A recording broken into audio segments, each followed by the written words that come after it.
Euh, le 12 octobre représente-t-il un génocide ou le début de la civilisation en Amérique?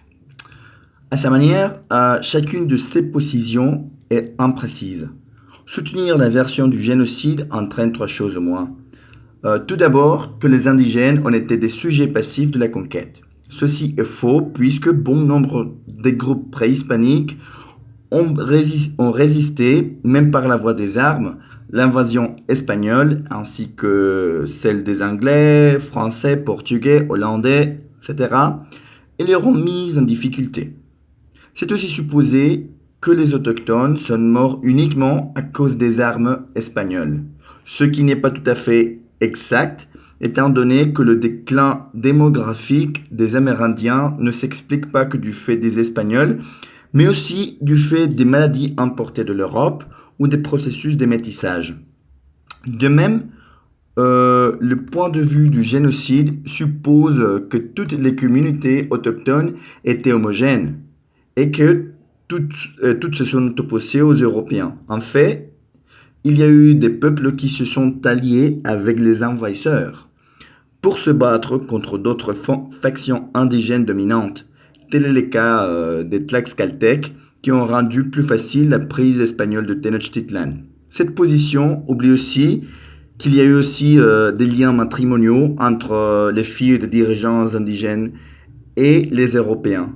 Et que, au moins dans le cas des Espagnols, on a accordé à beaucoup de ces dirigeants de conserver, on leur a permis de conserver ces prééminences politiques et sociales.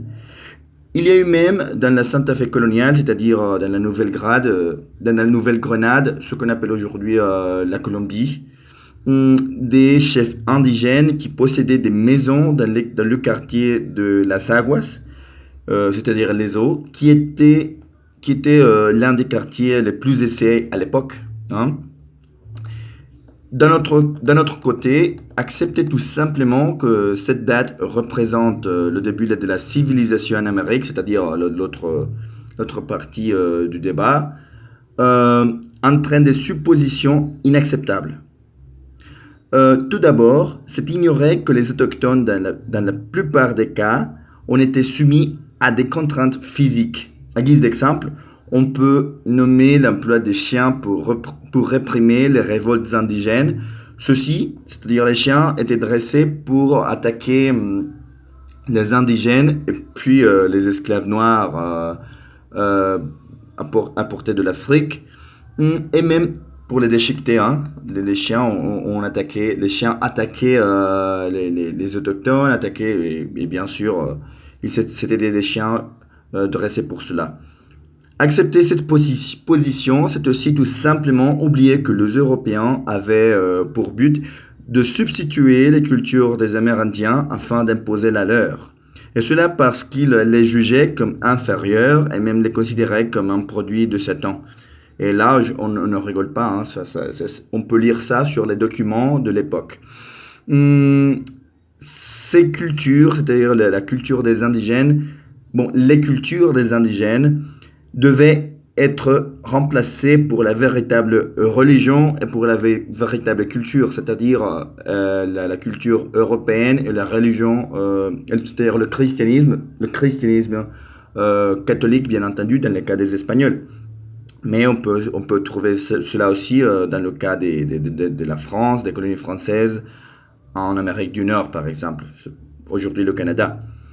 Donc, il s'agissait d'extirper les cultures indigènes, de les éteindre. De même, affirmer ceci entraîne aussi, c'est aussi nier qu'on leur a exproprié ces terres ancestrales et qu'ils ont été expulsés par la force et la violence au profit des Européens ou des alliés autochtones, comme on l'a déjà vu. En tout cas, le plus grave d'accepter cette position, c'est qu'elle néglige le fait que beaucoup de ces préjugés nés à l'époque de la colonie continuent à exister de nos jours et qu'ils modèlent notre manière de concevoir la différence. Accepter tout comme ça que cette date marque le début de la civilisation en Amérique, c'est en soi une pensée coloniale et eurocentriste qui reproduit des préjugés et des stéréotypes qui subsistent jusqu'à nos jours. Donc, faut-il célébrer le 12 octobre?